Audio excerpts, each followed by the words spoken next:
Start. Coffee হাউসের সেই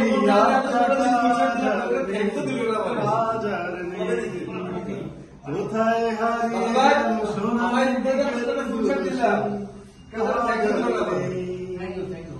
coffee হাউসের সেই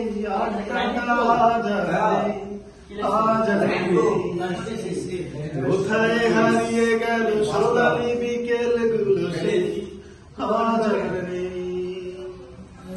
নিখিলেশ প্যারিসে, মইদুল ঢাকাতে, নেই তার আজ কোন খবরে। ব্যান্ডের গিটারিস্ট গোলিস বিশুলা ঘুমিয়ে আছে আজ খবরে। তাকে যেন ভালোবেসে আঘাত পেয়েছে শেষে, পাগলা গারদে আছে রমারা। অমলটা ভুগছে দুরন্ত ক্যান্সারে, জীবন করেনি তাকে ক্ষমা। কফি হাউসের সেই আড্ডাটা হাজার নেই, হাজার নেই, কোথায় হারিয়ে গেল সোনালি বিকেল গুলো সেই হাজার নেই।